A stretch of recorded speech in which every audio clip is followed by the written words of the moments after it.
My parents looked at me with absolute disgust as I begged them to believe me, but they slammed the front door in my face, leaving me homeless at 18. They thought they had cleansed the family of a thief, but they didn't know Grandpa Arthur was watching, and he had the tapes. This is where the story truly begins, and you won't want to miss what happens next. Make sure you're subscribed to see it through to the end. We're always curious. Where in the world are you all watching from today? Let us know in the comments. The sound of the zipper tearing open on my backpack sounded like a gunshot in the silent living room. I stood frozen by the entryway, my car keys still clutched in my hand, my work apron draped over my other arm.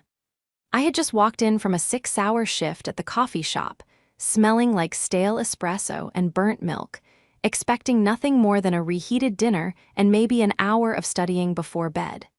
Instead, I walked into an ambush. My father was standing over my school bag, which he had dumped onto the pristine white carpet. My textbooks, my crushed gym clothes, and my pencil case were scattered, but that wasn't what he was looking at. In the center of the pile, glowing under the recessed lighting, was a thick, rubber-banded stack of cash. "Dad," I asked, my voice trembling, what are you doing?" He didn't look at me. Not yet. He just stared at the money. My mother was sitting on the sofa, her face buried in her hands, her shoulders shaking with silent sobs. And there, sitting in the armchair with his knees pulled up to his chest, looking like a terrified child, was my 16-year-old brother, Caleb. "I didn't want to believe it," my father said, his voice terrifyingly quiet.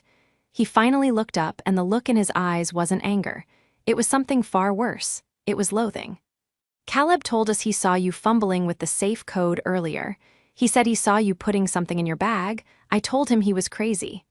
I told him my daughter, my Jane, would never steal from this family." I did. I dropped my keys. They hit the floor with a jingle that made my mother flinch. "Dad, I haven't been home all day.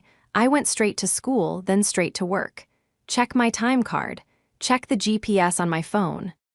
"Stop it," he roared, stepping over the pile of books to get in my face. "Just stop lying. The money is right there, Jane, right there in your bag. $5,000. That was the emergency fund. That was for the house repairs." I looked at the money, my brain spinning, trying to find purchase on reality. I have never seen that money in my life. Someone put it there. My gaze snapped to Caleb. He was watching me through the gaps in his fingers. He wasn't crying. I knew my brother better than anyone. I knew his tells. His leg was bouncing, a nervous tick he only had when he was trying to suppress a grin. "Caleb," I said, my voice hardening, tell them you put it there." "Why would I steal our parents' money?"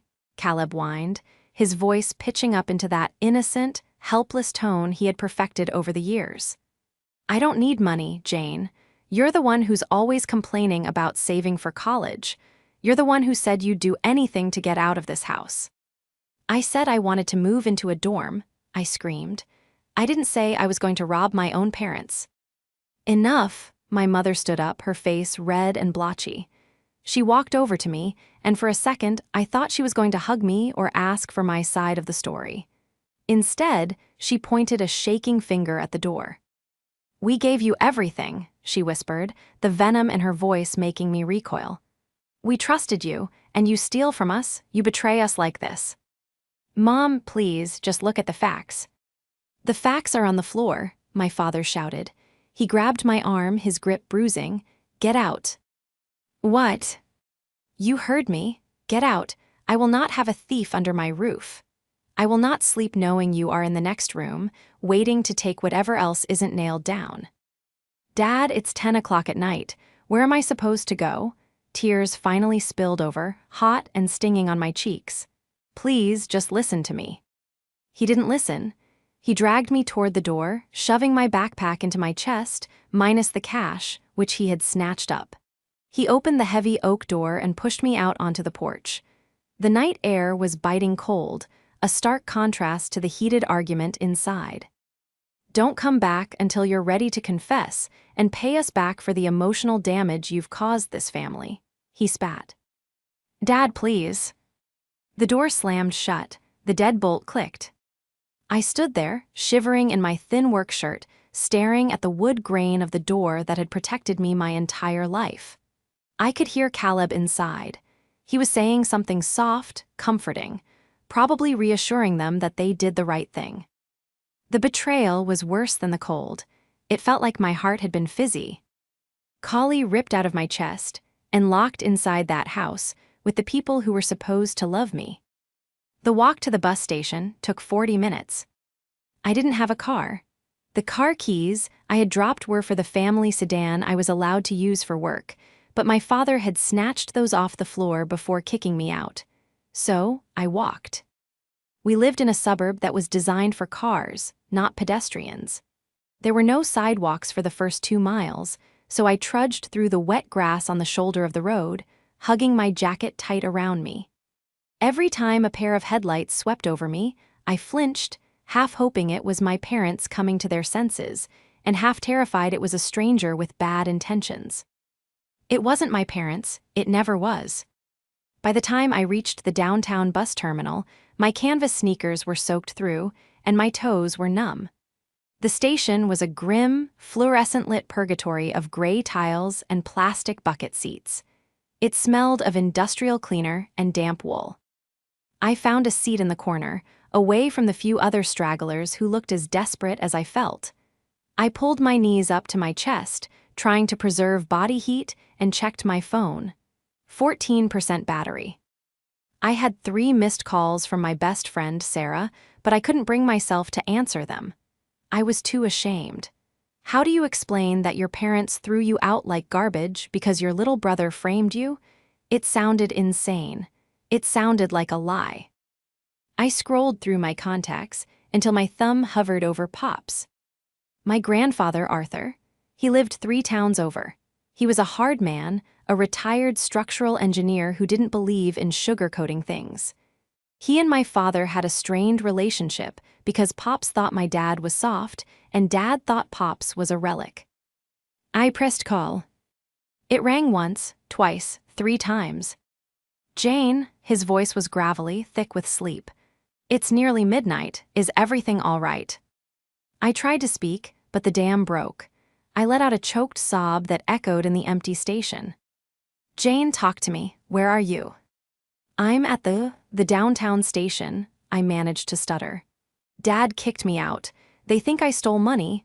Pops, I didn't do it. I swear on my life I didn't do it. There was a silence on the other end. A long, heavy pause that made my stomach twist. Did he believe them too? Was I completely alone? Stay put, he said finally. His tone had shifted. The sleep was gone, replaced by the sharp, metallic edge of command. I'm getting in the truck. I'll be there in 30 minutes. Do not move. Do not talk to anyone. Okay, I whispered. And Jane? Yeah. Did Caleb have anything to do with this? I hesitated. He said he saw me. He told them. I see, Pop said. I could hear the rustle of him grabbing his coat. Your father is a fool and your brother is a liar, but they've both forgotten something very important. What? I sniffled, wiping my nose on my sleeve. They forgot that I helped install the security system in that house 10 years ago, Pop said, his voice dropping to a low rumble. And they forgot that I never trust a system I can't check myself. He hung up. I stared at the phone, the screen going black. I didn't know what he meant, not fully. I knew we had an alarm system, but as far as I knew, we didn't have cameras inside the house, just the doorbell and the garage. But as I sat there, shivering under the flickering lights of the bus station, that one cryptic sentence gave me something I hadn't had an hour ago. Hope. To understand why my parents believed Caleb over me, you have to understand the dynamic of our house. I was the experiment. As the firstborn, my parents were strict with me. Every grade was scrutinized, every curfew was enforced to the minute. I had to work for everything I had. I started babysitting at 12, tutoring at 14, and working at the coffee shop the day I turned 16. My parents called it building character. Caleb, on the other hand, was the masterpiece. By the time he was born, my parents were wealthier, more tired, and significantly more lenient. If I got a B in math, I was grounded. If Caleb failed a test, the teacher was incompetent, and they hired a private tutor. If I wanted a car, I had to save up. When Caleb turned 16 last month, they bought him a brand new gaming setup worth $3,000 just because he asked nicely. For years, I had covered for him. I was the one who helped him with his homework so he wouldn't fail. I was the one who cleaned up his messes in the kitchen before Mom got home so she wouldn't yell. I loved him. He was my little brother. I thought that deep down, despite the spoiling, he was a good kid. I was wrong. Pops picked me up in his battered pickup truck just as the station security guard was starting to eye me suspiciously. I climbed into the passenger seat, the heat blasting from the vents, and finally felt my muscles unlock. Hey. Ops didn't hug me. He wasn't a hugger. He just handed me a thermos of hot tea and put the truck in gear. Talk, he said, from the beginning. I told him everything. The ambush, the money in the bag, the look on Caleb's face. He's been acting weird for weeks, I admitted, sipping the tea. He's been hanging out with these new kids, seniors, guys who drive flashy cars and skip class. I asked him about it, and he told me to mind my own business. I think he owed them money. Pops grunted, his eyes fixed on the road. $5,000 is a lot of money for a 16-year-old to owe. I know, that's why I think he panicked. He took it from the safe, he knows the code because he watches Dad open it, and when he realized he couldn't hide the missing cash, he framed me. It fits, Pop said. He tapped the steering wheel. Your father, though, to throw you out without a second thought, that's the part that burns me. They've always preferred him, I said quietly. I just didn't realize how much until tonight. We pulled into Pop's driveway a little after 1:00 a.m. His house was a small, tidy cabin filled with books and drafting tables. It was quiet, peaceful.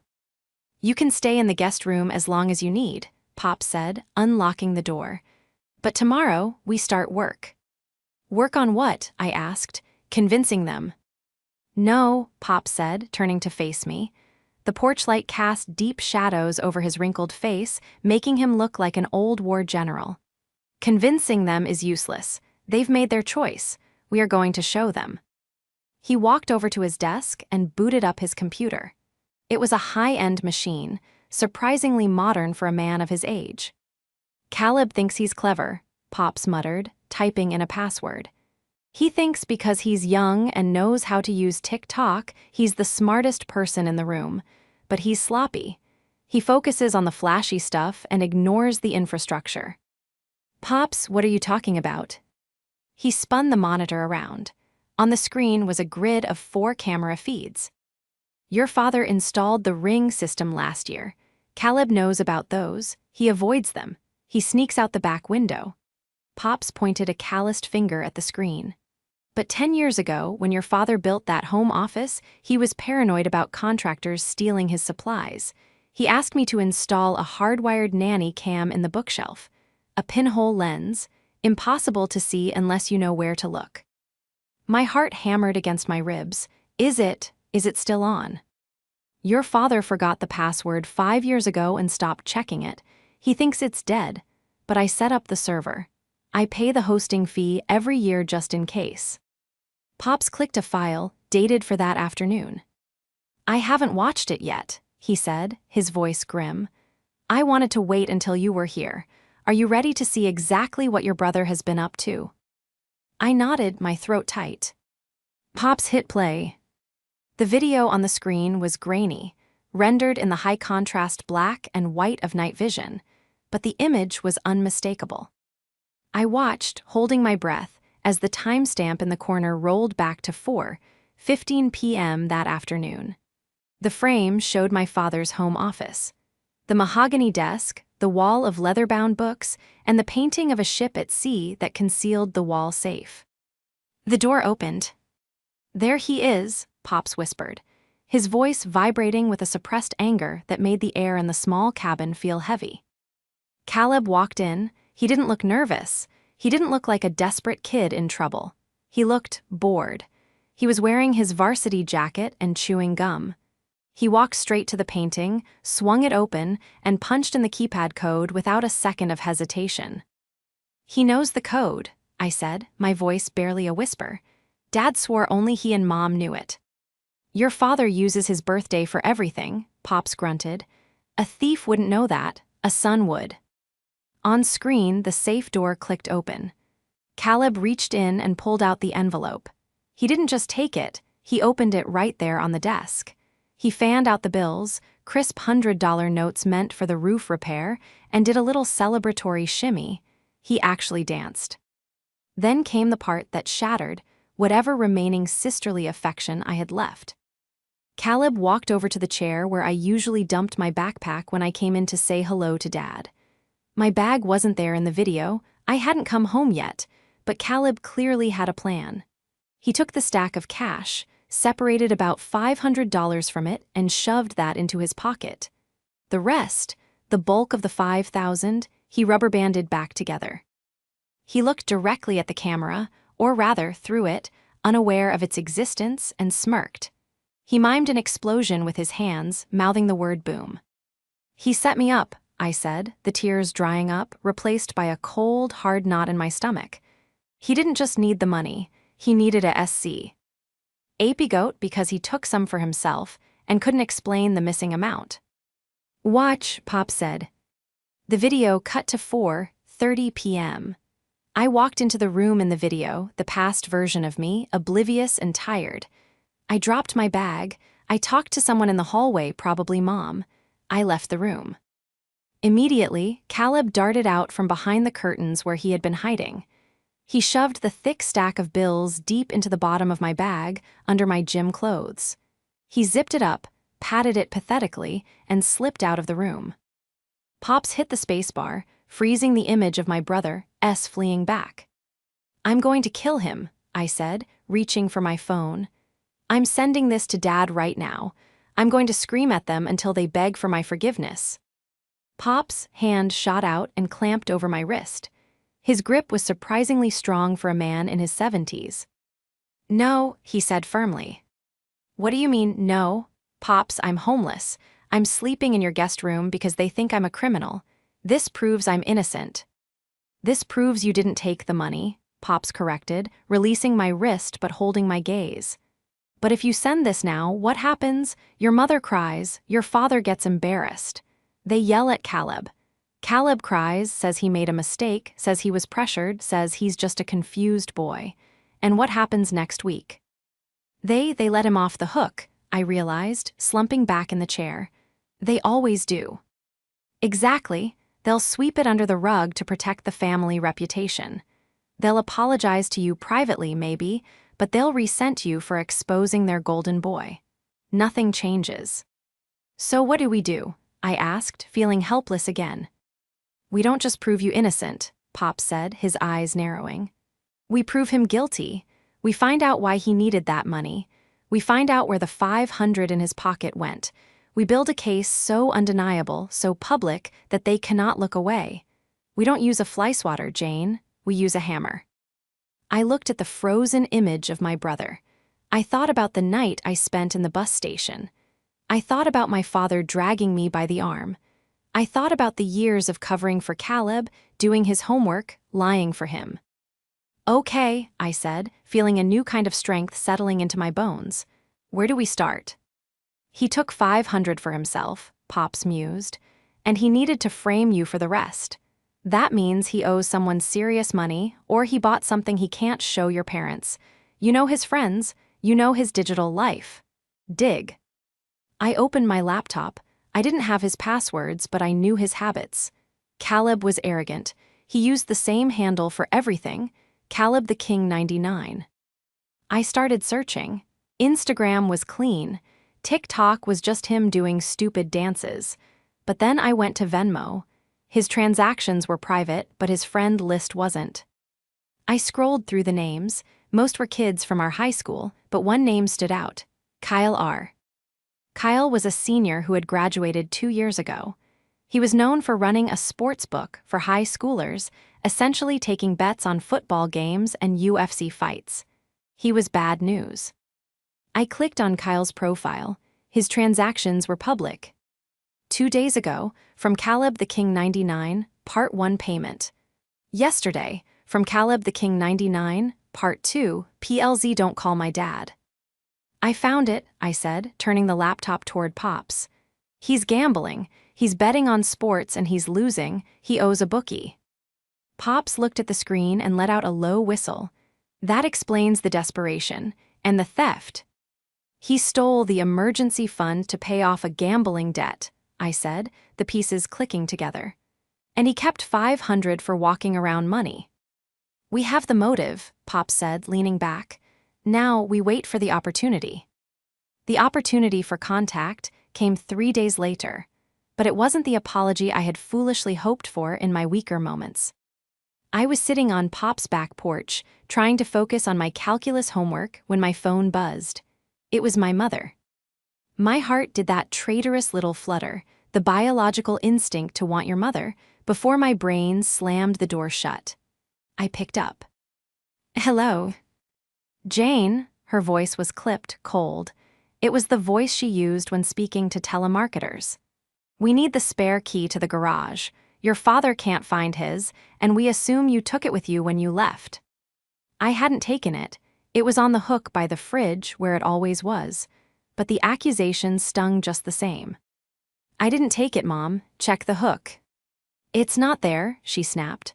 Look, we don't want a scene, just bring it by, and pick up the rest of your things. We've packed your closet into boxes. We need the room cleared out. Cleared out? I stood up, my calculus book sliding off my lap. For what? For the guest room, she said, as if it were obvious. Since you've chosen to leave the family, we're converting it. Just come get your boxes. We'll leave them in the driveway, so you don't have to come inside. Chosen to leave. The revisionist history had already begun. I'll be there in 20 minutes, I said, and hung up before I could scream. Pops drove me. He wanted to come out and yell at them, but I told him to stay in the truck. We're gathering intelligence, I reminded him, quoting his own strategy. Don't fire until you see the whites of their eyes. He grumbled but agreed. He parked the truck down the street, giving me a clear view of the house but keeping him out of sight. I walked up the driveway. It was surreal. The grass was freshly cut. The flower beds I had planted last spring were blooming. It looked like the perfect American home. There were 4 cardboard boxes sitting on the asphalt near the garage. My life packed away in cardboard. The garage door opened. I stiffened. It wasn't my parents, it was Caleb. He walked out, holding a can of soda, looking relaxed. He leaned against the doorframe, watching me approach. Hey, sis, he said, taking a slurping sip. Rough week. Cut the crap, Caleb, I said, hoisting the first box. It was heavy, mostly books. Where are Mom and Dad? Inside, they didn't want to see you. Too upsetting. He made air quotes with his free hand. He grinned. They're really disappointed in you, Jane. Stealing? That's low. I set the box down and took a step toward him. The rage was a physical thing, a hot coil in my chest. I wanted to hit him. I wanted to scream. But then I remembered the video. I remembered the Venmo transactions. I had the ace of spades in my pocket, and he didn't even know we were playing cards. How's Kyle? I asked quietly. Caleb's grin faltered. Who? Kyle, I repeated, watching his eyes. You know, the guy you Venmo'd part 1, 2. Did the $5,000 cover the whole debt, or do you still owe him on the Knicks game? Caleb's face went pale. The soda can crinkled in his hand as his grip tightened involuntarily. He looked around nervously, checking to see if the front door was open. I don't know what you're talking about, he hissed, his voice dropping an octave. You're crazy. You're trying to blame me for your crap. And the gloves, I continued, pressing the advantage. Why were you wearing your winter gloves inside the house on Tuesday afternoon? Was it cold in Dad's office? Or were you just trying not to leave fingerprints on the safe? He stepped back, physically recoiling as if I had slapped him. You weren't there, you couldn't see that. I see everything, Caleb, I lied, well, halfway lied. And trust me, looking at you right now, you look guilty as hell. Get your trash and leave, he shouted, his voice cracking. If you come back, I'm calling the cops. Don't worry, I said, picking up the box again. I looked him dead in the eye. I'm leaving. But enjoy the room, Caleb. It's going to get very lonely in this house when the truth comes out. I turned and walked away. I didn't look back, but I could hear him breathing hard, hyperventilating. He was rattled. When I got back to the truck, Pops was waiting. Well, he asked. He cracked, I said, putting the box in the truck bed. He knows that I know. He's going to be paranoid now. He's going to make mistakes. Good, Pop said, putting the truck in gear. Because I just checked the community calendar. You know, the annual summer kickoff barbecue your parents host. Yeah, it's next month. No, Pop said grimly. They moved it up. It's this Saturday. They sent out the email blast this morning. A celebration of family and new beginnings. New beginnings, I scoffed, meaning life without Jane. Exactly, Pop said. They invited the whole neighborhood. My brother, your cousins, the pastor, everyone. Except me. No, not you, Pops agreed. But they invited me, and they invited family. I think it's time we introduce the extended family to the real Caleb. The next 3 days were a masterclass in psychological warfare, although only one side knew a war was happening. Caleb, terrified by my comment about Kyle and the gloves, went on the offensive. He didn't attack me directly, he attacked my reputation. My phone started blowing up with texts from mutual friends, and even a few relatives. Jane, I heard about the drugs. I hope you get help. Your mom told my mom you stole to support a habit. Is that true? Caleb said you threatened him. Stay away from the house, crazy. He was spinning a narrative. He was telling everyone that I wasn't just a thief, but a drug addict. It was a smart move for a desperate liar. It explained why I needed the money, and it discredited anything I might say in the future. If the addict claimed her brother was lying, it was just the drugs talking. I sat at Pop's kitchen table, reading a text from my favorite aunt, asking if I needed a rehab recommendation. My hands were shaking. He's destroying me, I whispered. Pops, by Saturday. There won't be anyone left who speaks to me. He's scorching the earth. Pops was at the stove, frying eggs. He didn't turn around. Let him talk. The higher he builds the pedestal of his own virtue, the harder the fall will be. He's overplaying his hand. But Mom and Dad are believing it. They're telling people. Of course they are, Pop said, slamming the spatula down. Because it's easier to believe their daughter is sick than to admit their son is a predator. It absolves them of guilt. If you're an addict, kicking you out was tough love. If you're innocent, then they're monsters. People will always choose the story that makes them the hero. He plated the eggs and sat down opposite me. He placed a USB drive on the table. I've finished editing the footage, he said. Editing, I looked up sharply. You doctored it. No, I compiled it. I pulled the clip of the theft. I pulled the clip of him returning later that night to steal a bottle of your father's scotch. And I pulled a clip from 3 months ago. What happened 3 months ago? You don't remember? Pop smiled, a thin, dangerous line. You were studying in the living room. Caleb came in and asked for help with his history paper. You spent 3 hours writing it for him. He took it, didn't say thank you, and walked away. But the audio on the nanny cam is surprisingly crisp. He tapped the drive. I have him on tape saying, "Thanks, loser. Now I can go play Xbox while you do the work like a good little slave." God, I remember that, I muttered. We need to show the pattern, Pop said. The theft is the crime, but the character, that's what will turn the family against him. The plan for Saturday was simple but high risk. The barbecue was a massive event. My parents had a large backyard with a pool and a fancy outdoor entertainment system.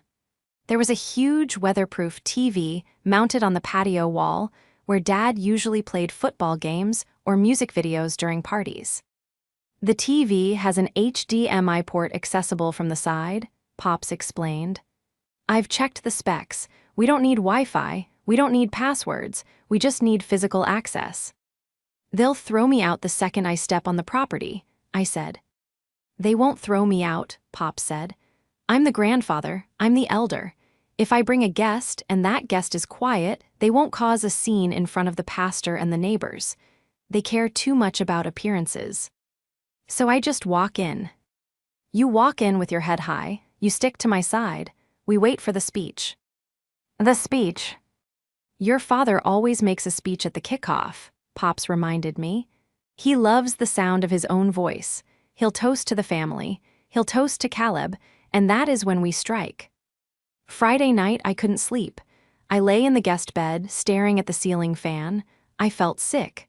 I felt terrified. But mostly, I felt a deep, profound sadness.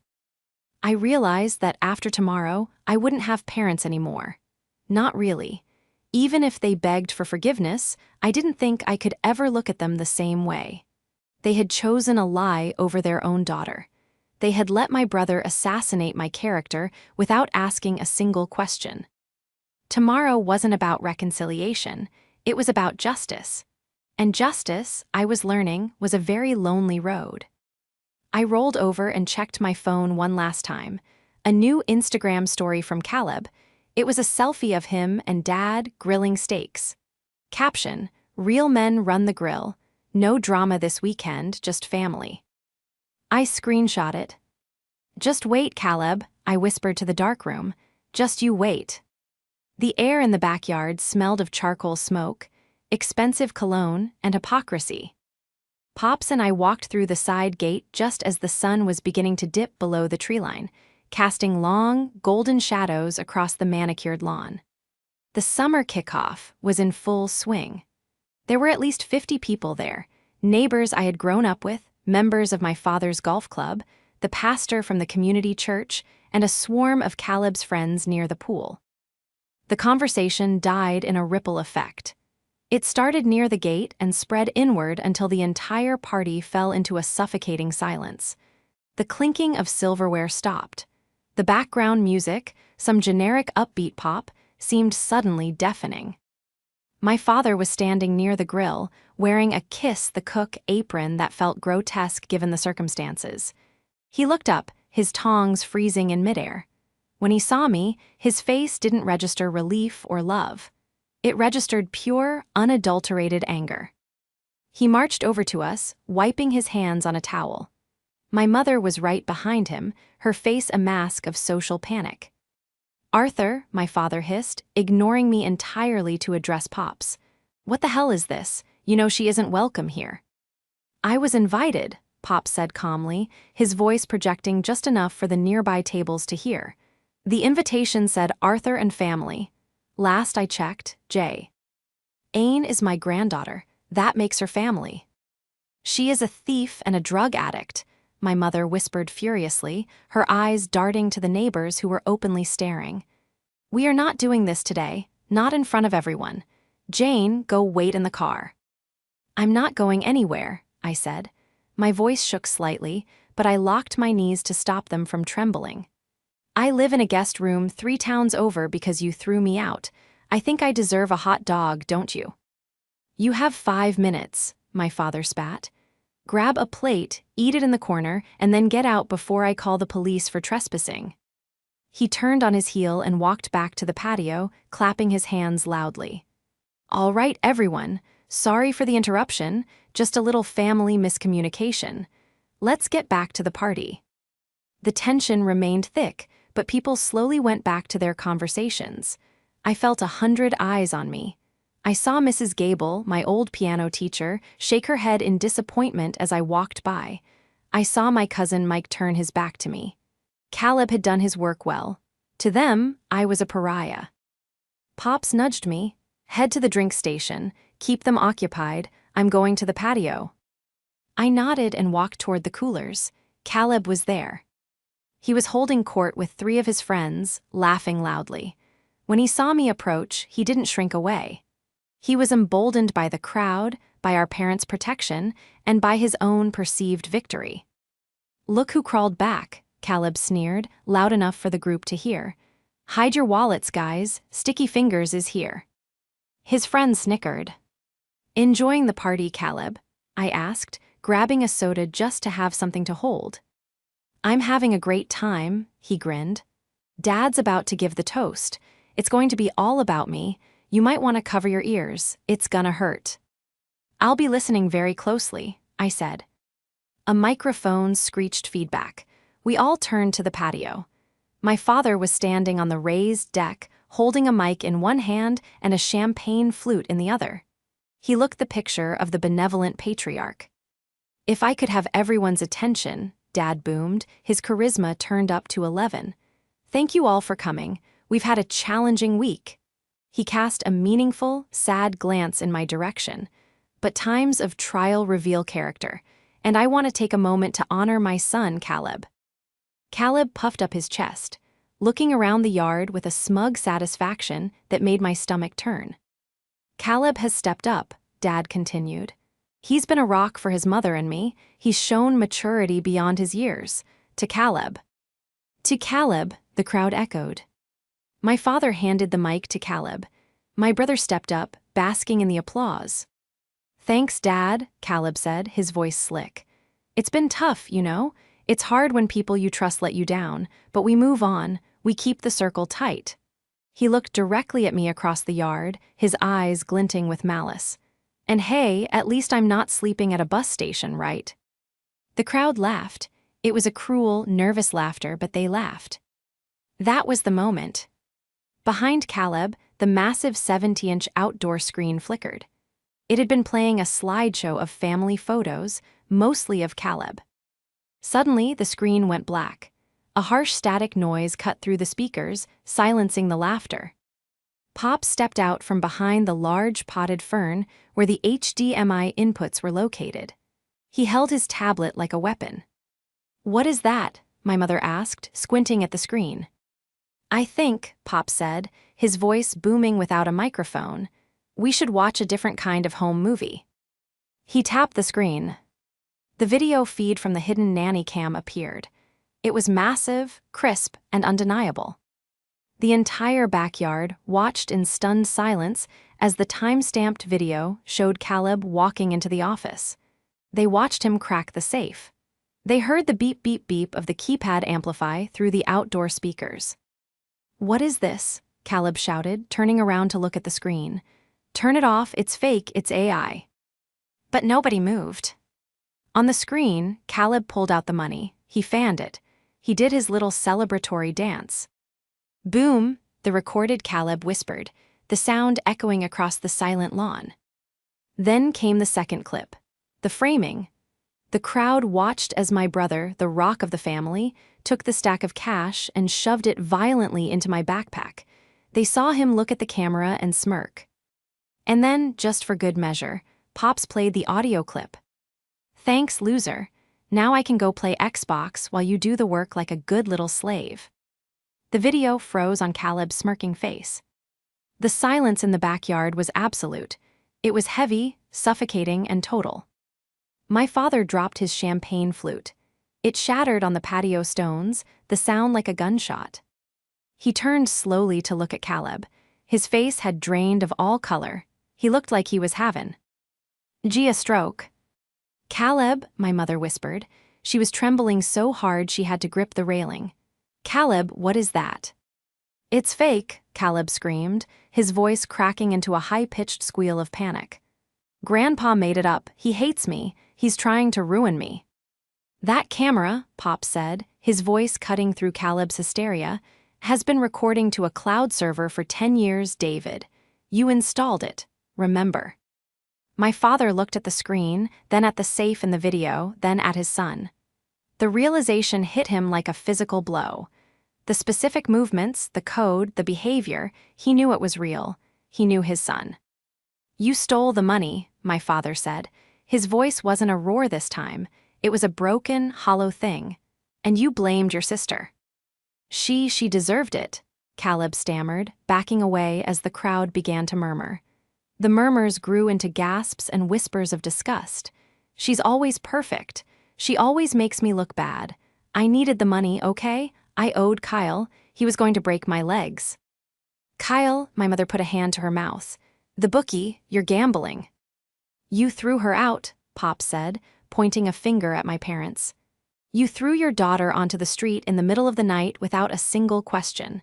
You slandered her name to everyone in this yard, all to protect a thief." My father looked at me. For the first time in my life, I saw him look small. He looked at the neighbors who were turning away, disgusted. He looked at the pastor, who was shaking his head. He walked over to Caleb. Caleb flinched, expecting a hit, but Dad just looked at him with a profound, terrifying disappointment.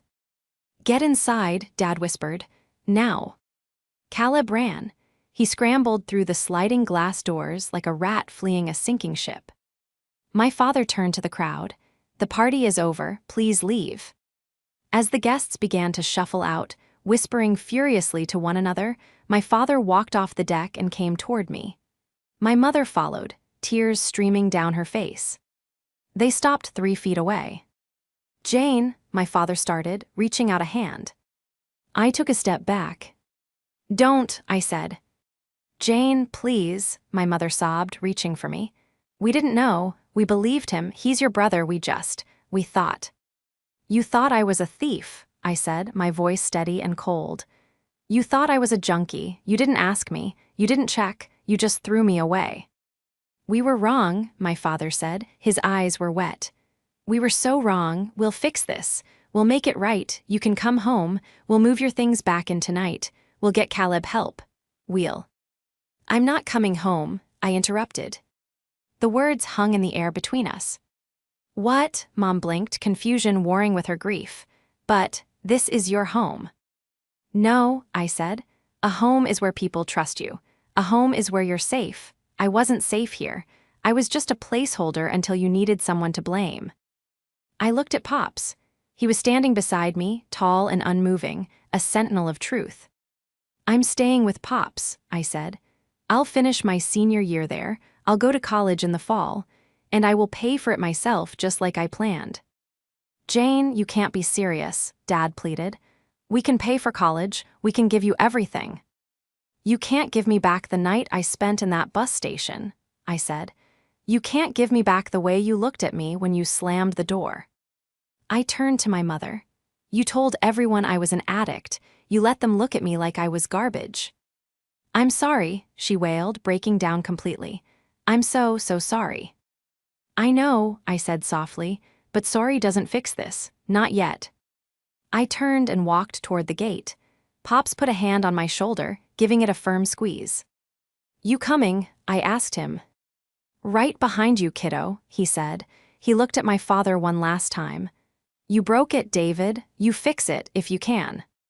We left them standing in the empty yard, surrounded by half-eaten food and the wreckage of their reputation. In the weeks that followed, the fallout was absolute. My parents didn't just ground Caleb, they obliterated his life. They pulled him out of school and sent him to a strict therapeutic boarding school in Utah, one that specialized in behavioral issues and gambling addiction. Dad had to cash out a significant portion of his 401k to pay off the bookie, Kyle, to prevent him from physically hurting Caleb, but he also filed a police report against Kyle, getting the guy arrested for racketeering. Caleb's social life evaporated. The video Pops played didn't stay in the backyard. Someone had recorded the screen with their phone. By Monday morning, everyone at school had seen Caleb dancing with the stolen money. He went from the golden child to a laughingstock. As for my parents, they tried. They really did. They showed up at Pop's house every day for a week. They brought my clothes. They brought my favorite foods. They brought checks for my tuition. I didn't take the money, not at first. It took time, a lot of time. I lived with Pops for the rest of the school year. The peace in his small cabin healed me in ways the chaotic luxury of my parents' house never could. We spent evenings playing chess and fixing up his old truck. He never pushed me to forgive them, which ironically made it easier to eventually consider it. On the day of my graduation, my parents were there. They sat in the back, far away from Pops and me, respecting the boundary I had set. When I walked across the stage, I saw them standing up, clapping until their hands must have hurt. After the ceremony, I met them in the parking lot. My dad looked older. My mom looked tired. They looked humble. "Congratulations, Jane," Dad said, keeping a respectful distance. "We are so proud of you." "Thank you," I said. There was an awkward silence. "We miss you," Mom said quietly. It's very quiet." I looked at them. I saw the regret etched into their faces. I realized that holding onto the hate was heavy, and I was tired of carrying it. I wasn't ready to move back in, and I wasn't ready to pretend everything was fine. But I was ready to stop bleeding. "I'm going to have a graduation dinner at Pop's place," I said. "Burgers and hot dogs, nothing fancy." They waited, hope flickering in their eyes. "If you want to come," I said, "you can, but Caleb isn't invited." "He's still in Utah," Dad said quickly. "He won't be back for a long time." "Okay," I said. I took a deep breath and let it out. "Then I'll see you there. 6:00 p.m. My mother burst into tears and took a step forward but stopped herself. She just nodded, wiping her eyes. "We'll be there. We'll bring the cake." I walked back to Pop's truck. He was waiting in the driver's seat, watching the rearview mirror. "You invited them?" he asked as I climbed in. "Yeah," I said, buckling my seatbelt. "Good," Pop said, turning the key. "You're a better person than they are, Jane. Never forget that." "I won't," I said. I looked out the window as we drove away, leaving the high school and the past behind me. I had lost my home, but I had found my voice. I had found my strength. And most importantly, I had found the one person who would never let me fall. I looked over at Pops and smiled. "Let's go home," I said.